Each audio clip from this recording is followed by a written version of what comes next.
Oke, bismillahirrahmanirrahim. Assalamualaikum warahmatullahi wabarakatuh.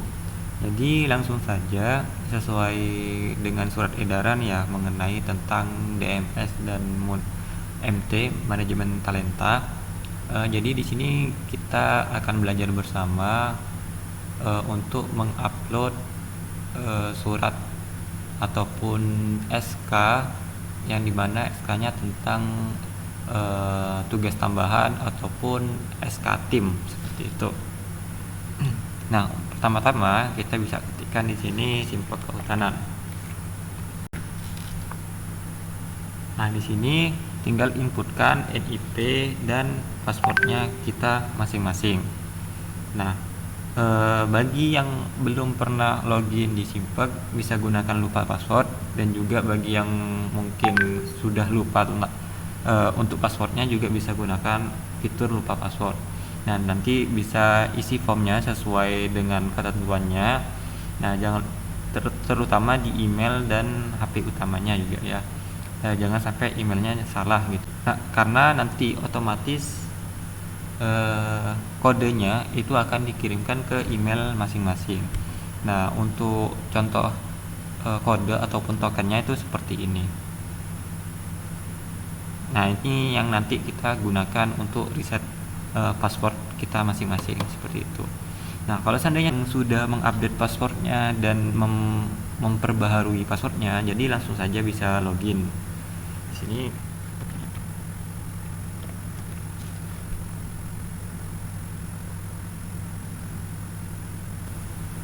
Nah, kalau sudah login, dia otomatis akan keluar nama kita, fotonya, kemudian 3 menu.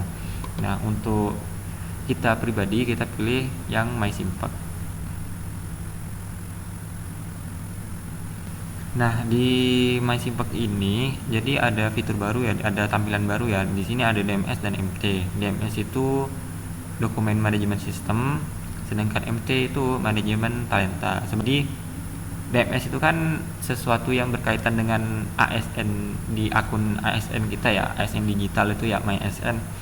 Nah, itu berkaitan dengan dokumen-dokumen kita seperti SK PNS ataupun P3K, SK CPNS, kemudian SK jabatan, dan masih banyak lagi lah istilahnya. Nah, itu dilihat seberapa lengkap DMS kita. Jadi ibaratnya DMS itu seperti arsip digital atau lemari digital kita seperti itu di si ASN.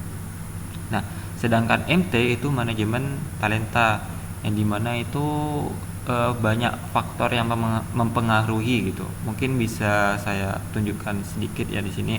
Mungkin rekan-rekan bisa di pause MT. Jadi ini faktor-faktor yang mempengaruhi manajemen talenta. Jadi nilainya itu seberapa tinggi seperti itu. Nah, mungkin sesuatu yang perlu ditekankan juga. Jadi antara DMS dan MT ini sebenarnya tidak ada hubungannya, tidak ada kaitannya. Jadi misal nih DMS kita 100, itu tidak berpengaruh terhadap MT. Jadi kalau seandainya misalnya MT saya masih 44,38 ini, jadi tidak ada berpengaruh meskipun DMS 100 pun dia tetap nilainya MT itu seperti ini. Juga kebalikannya, misal MT ini 100, ya DMS-nya tetap aja seperti ini, seperti itu. Jadi sebenarnya tidak ada kaitannya. Cuman ini sesuatu yang perlu kita perhatikan. Nah, untuk pembahasan kali ini kita coba tekankan kepada MT terlebih dahulu. Nah, MT ini jadi manajemen talenta, ada beberapa faktor yang mempengaruhi. Nah, salah satunya yaitu SK tim ataupun PLT atau PLH. Nah, untuk kita yang pegawai, kita bisa menggunakan fitur yang SK tim, riwayat tugas tambahan. Bisa pilih di sini, di usulan penyelesaian data, kemudian data riwayat. Data riwayat kita pilih yang riwayat tugas tambahan. Nah, di riwayat tugas tambahan ini, jadi kita itu bisa mengusulkan data yang ingin kita usulkan. Oke, saya coba contohkan satu ya. Jadi di sini nih untuk menambahkan datanya seperti ini. Jadi ada dua di sini, ada dua nih. Ada, jangan salah ya, data tugas tambahan tim kerja atau koordinator, dan yang kedua nih ada data tugas tambahan PLT atau PLH.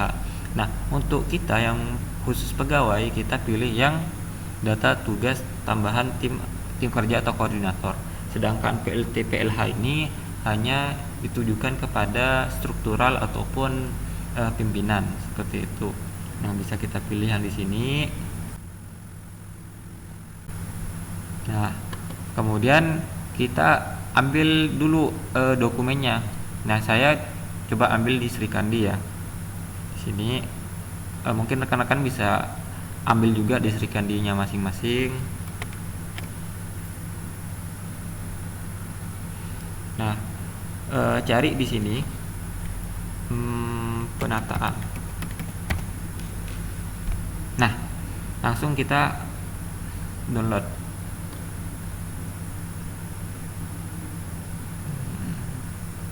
Jangan lupa di sini save as PDF. Oke dulu.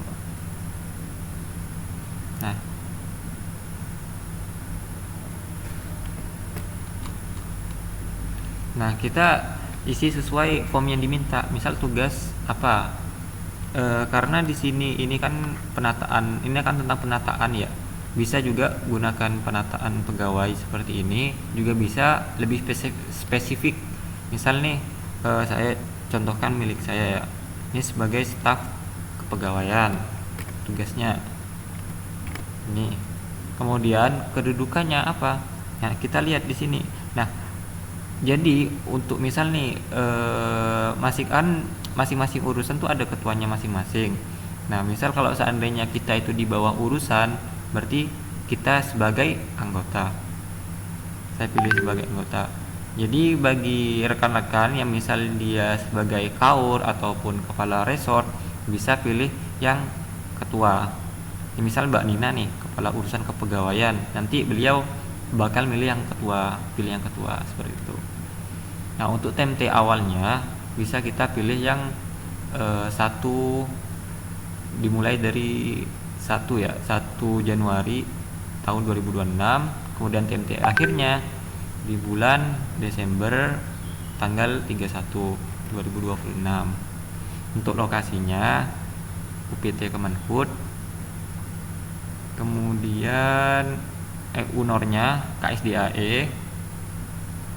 Nah, untuk UNOR kedua itu kan kita bukan di bawah UNOR kedua ya, jadi kita pilih strip. Kemudian UNOR ketiganya kita pilih Balai Taman Nasional Subangau. Nah, untuk UNOR 4 karena ini penataan pegawai yang dimana sudah ada ya, jadi kalau saya kan kepegawaian kan, urusan kepegawaian di bawahnya sub bagian tata usaha, berarti ambilnya di sub bagian tata usaha. Tapi kalau seandainya misal nih SK tim kerjanya tidak menyebutkan hal tersebut, jadi tidak perlu diisi pun tidak masalah seperti itu. Nah, untuk nomornya tinggal ambil aja misal nih,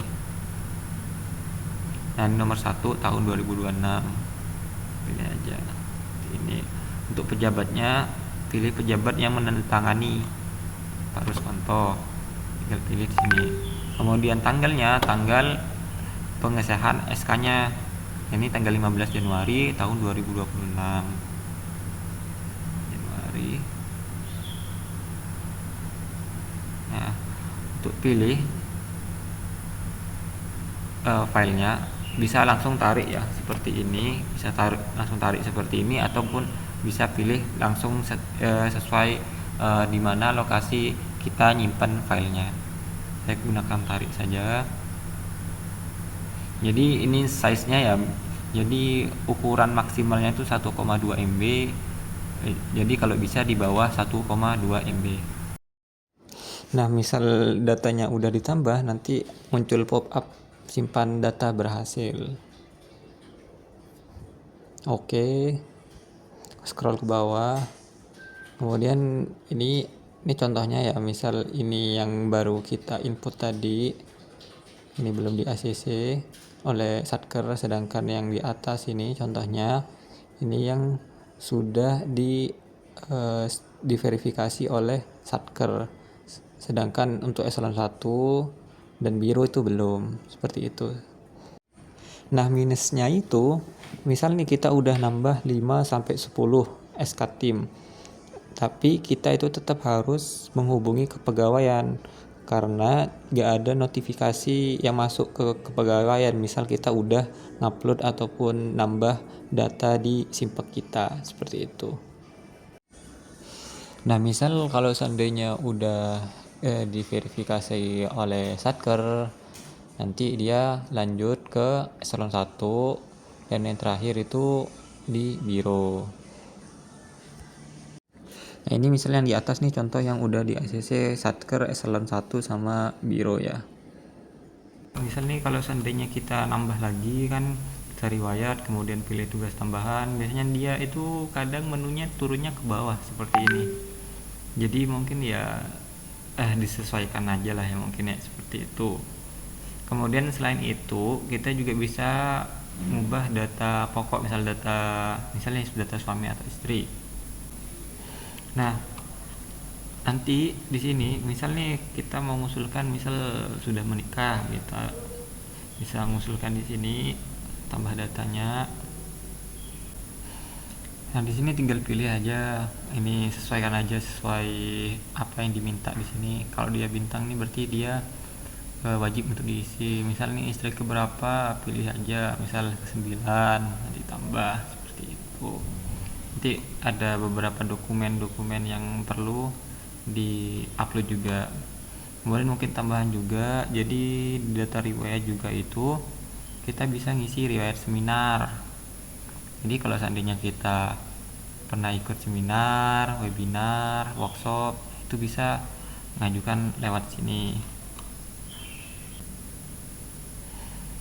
Nah, kayak gini lah, seperti ini. Jadi contohnya ya ini kalau seandainya dia sudah di ACC, kalau ini yang belum. Nah, kalau cuma yang data seminar, webinar ataupun pelatihan dan lain-lainnya, itu verifikasinya cukup dari Satker aja, dari operator kepegawaian saja.